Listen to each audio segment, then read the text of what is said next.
Так, начинаем готовить с лука.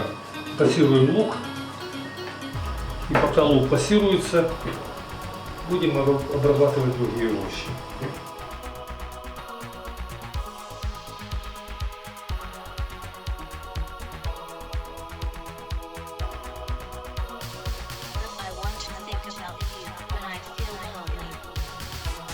Пока пассируется лук, нарезаем мелким кубиком произвольным. Если есть семечки, семечки удаляем. Здесь семечек нет.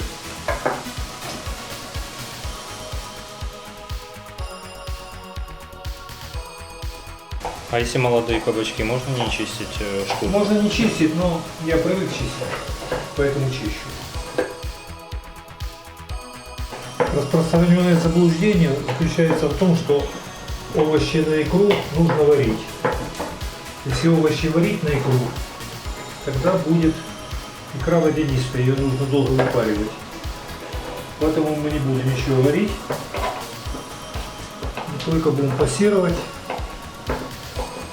а густоту будем контролировать и регулировать количеством помидоров.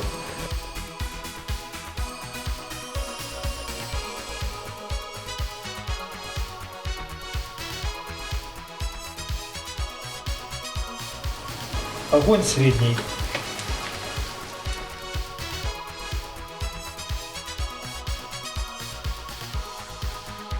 Для ускорения процесса мы ее котлем. Какие пропорции примерно? На килограмм кабачков полкилограмма морковки вместе с белым корнем, полкилограмма помидор, грамм 300 лука.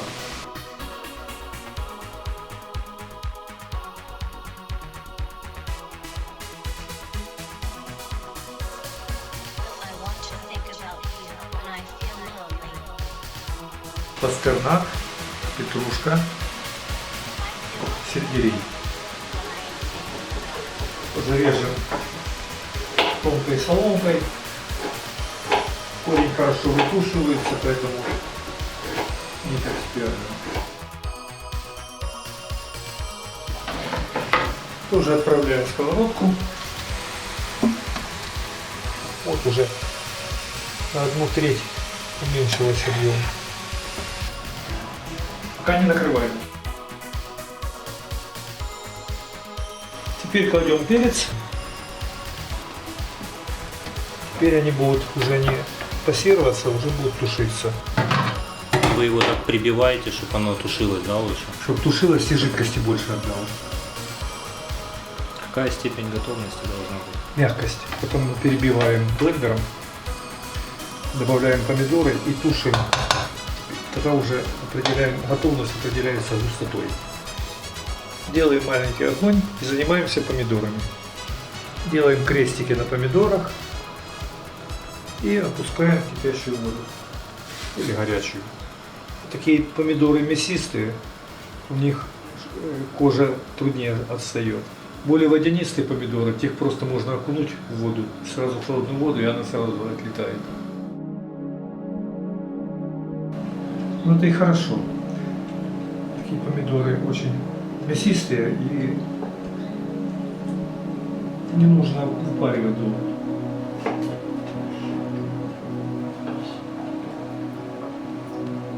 Одну треть помидоров. Теперь добавляем овощи, которые тушатся в сковородке. Ставим кастрюлю на огонь. Сколько поместится. И измельчаем.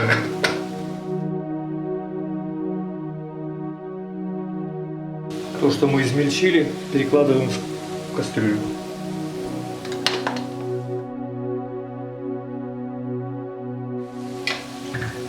И закладываем следующую порцию. Помидоры мы добавляем, чтобы легче взбивалось. Если нет блендера под рукой, можно это все дело перекрутить через мясорубку.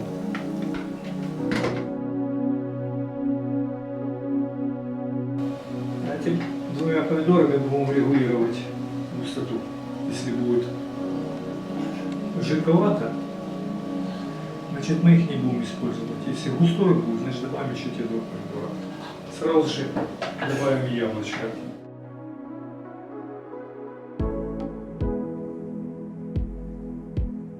Вы в кастрюлю не добавляли там подсолнечное? Не нужно, но там есть достаточно масла, оно будет тушиться.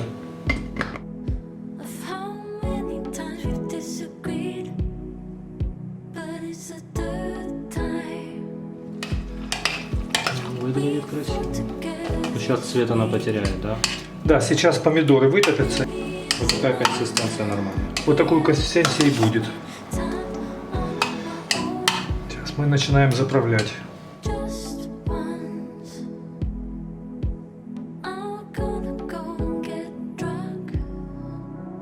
Сахар просто для вкуса, да? Да. И начинаем заправлять. Душистые травы, 6 трав. Потом ее извлечем. Пусть отдаст запах.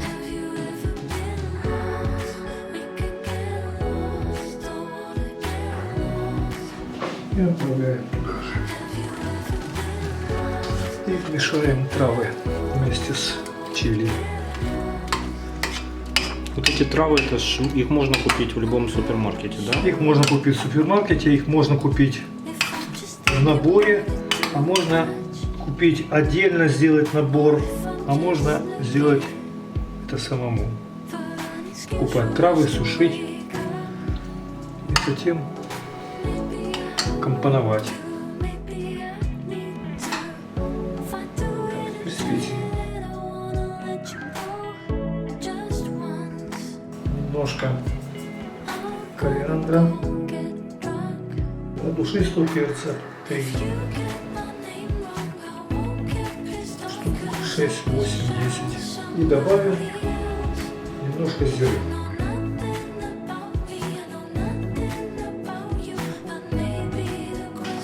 Консистенция хорошая. Сейчас добавим тертого лаврового листа.